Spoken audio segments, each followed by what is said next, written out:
안녕하십니까. 5월 27일 금요일 저는 공미정입니다. 네. 지금 사전투표들 많이들 하고 계시죠? 사전투표의 열기가 심상치 않습니다. 저도 내일쯤은 가서 투표를 꼭 하려고요. 투표 안 하면 왠지 찜찜할 것 같아가지고요. 꼭 하려고 합니다. 네.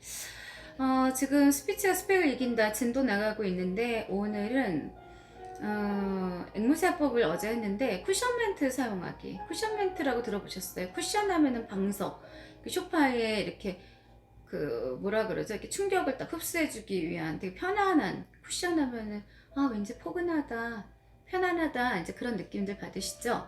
자, 우리는 일상 속에서 어느 사안에 대해 상대방에게 의견을 구하는 경우가 많아요. 지금 이런 상태나 생각에 대해서 뭐 어떠신지요? 하고 물어볼 때가 많아요. 그쵸? 내 생각보다는 남의 의견을 구할 때가 많습니다. 불가피하게 다른 사람의 부탁을 거절하거나 잘못에 대해 지적할 경우도 자주 생기는데, 특히 뭐 병원이나 이런 데 이제 예약 잡을 일이 있거나 아니면 무용실이나 이런 곳에 예약을 잡을 일이 있는데 전화를 해서 단칼에 거절당하면은 돈 내고 다니는 입장인데 되게 기분 상하잖아요. 그래서 저 무슨 수요일이나 목요일날쯤 시간 될까요? 그랬는데 안 되는데요. 그날은 뭐 다 찼는데요. 이렇게 벌써 쌀쌀맞게 대하면 얘네 뭐야? 이런 생각 들 때 있어요. 그래서 항상 이제 CS 갈 때 눈이 알려주지만 먼저 어머 고객님 그날 해드렸으면 좋겠는데 저희 시스템이 예약이 다 차 있었어요. 뭐 요날 지금 비어 있는데 그때는 뭐 어떠십니까? 하고 이렇게 약간 먼저 쿠션 멘트를 한 다음에 하면은 고객의 감정도 누그러져요.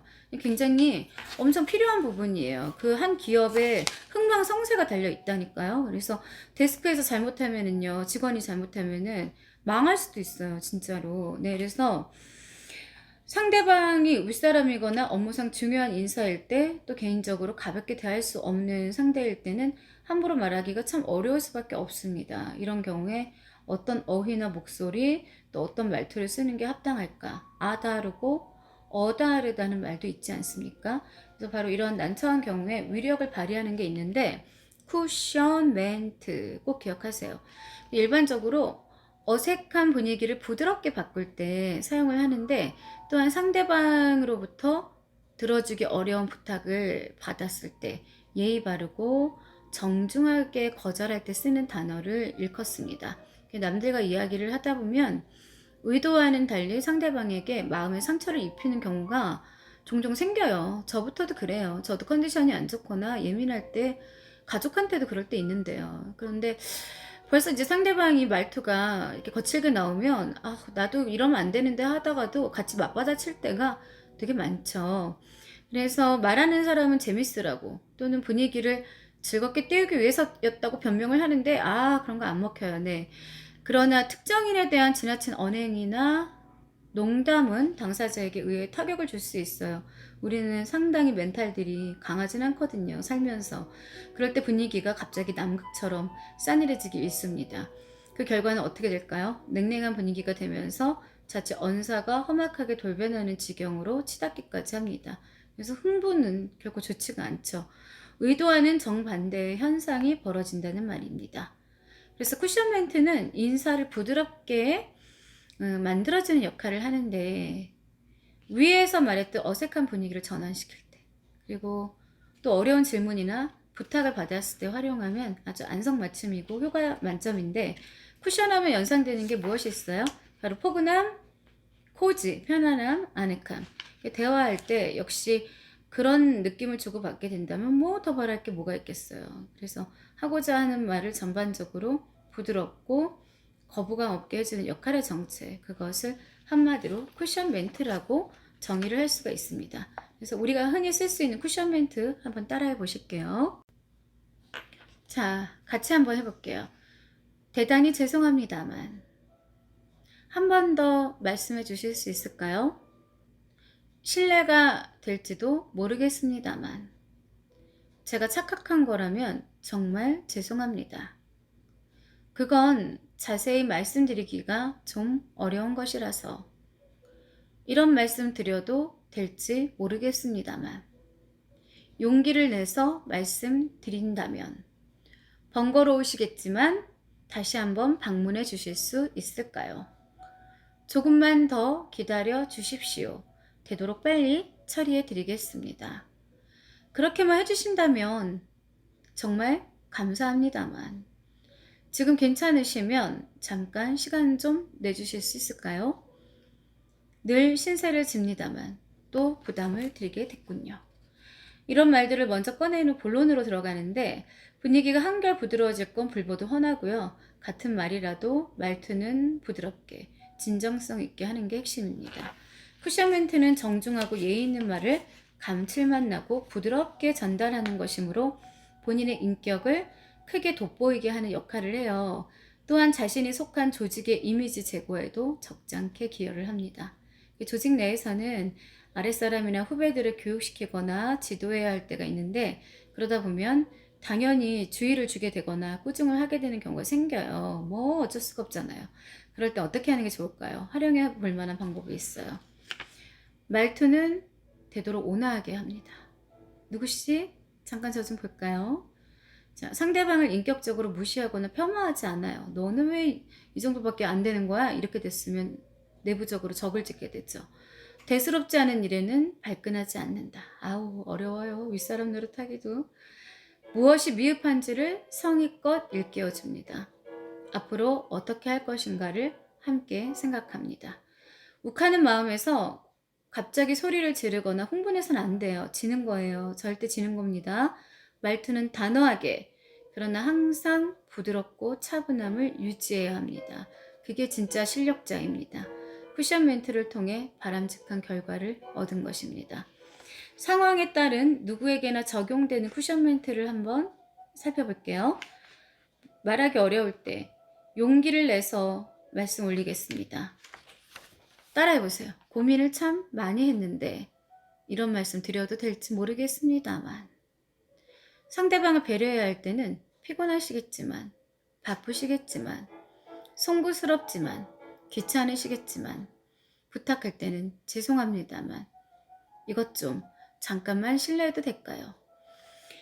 또한 상대방의 우위에서 말하지 말고 상대의 이름을 정감 있게 불러주는 것도 좋은 방법 중 하나예요.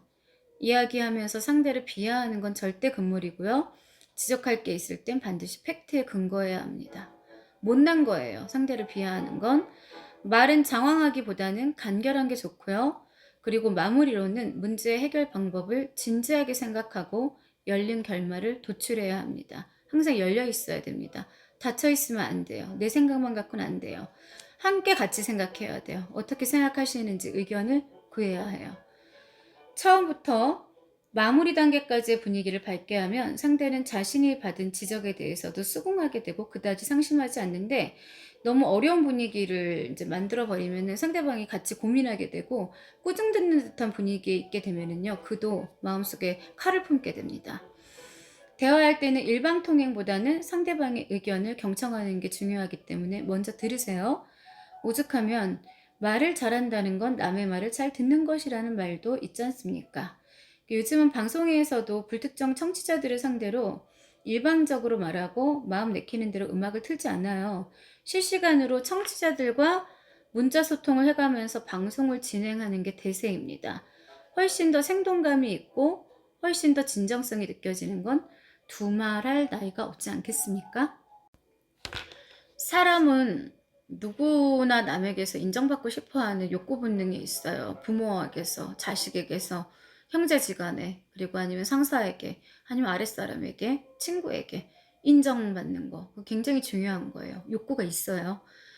만나고 헤어지며 반갑게 인사하기, 그리고 예의 바르게 이름 불러주기, 매사에 격려해주기, 또 덕담과 미소 등은 상대방에게 무시할 수 없는 긍정적인 영향을 줍니다. 그래서 부정적인 감정, 스트레스는요, 몸을 너무 해하게 돼요. 그래서 농담으로 우리가 운동을 할 때도 내가 오늘 이거를 꼭 해내고 말 거야, 이거를 극복할 거야, 이런 마음으로 하고 막 힘들어 하는 그런 걸로 했을 때는 독이 된다고 그러잖아요. 근데 요즘에 이제 치료 자체도 그렇다고 해요. 막 아픈 치료 그런 거 별로 선호하지 않고 치료 자체도 즐겁게 가고 그렇게 해야 효과가 있다고 그런 의사 선생님들이 말하는 걸 들은 적이 있는데 저도 깊이 공감합니다. 이런 행동들은 자신에게 더 큰 긍정적인 에너지로 되돌아오고요. 가족, 친구, 지인들에 대한 언행은 바로 자신의 품격과 품위를 잴 수 있는 저울이 돼요. 이 자리를 빌어서 몇 안 되는 제 친구들이 있는데 제 친구들한테 약간 미안한 감정을 갖게 됐네요. 편하다 보니까 가끔 막 억측 소리도 하고 또 억지 소리도 하고 예, 약간 비속어도 쓰고 그랬는데 앞으로 안 그러려고 노력할게요. 네. 자, 그 중요성은 아무리 강조해도 지나침이 없을 것입니다. 쿠션 단어를 사용할 땐 중간중간마다 침묵도 중요합니다. 침묵하는 동안 상대는 자신이 들은 말을 이해하려는 시도를 해요. 그래서 평소 자신의 말에 대해서 남들이 자주 오해하거나 그로 인해 트러블이 잦은 사람들은요, 내가 뭐가 문제점이 있는지 꼭 되짚어 봐야 돼요. 되돌아 봐야 돼요. 쿠션 멘트를 잘 활용하도록 하는 게 꼭 필요합니다.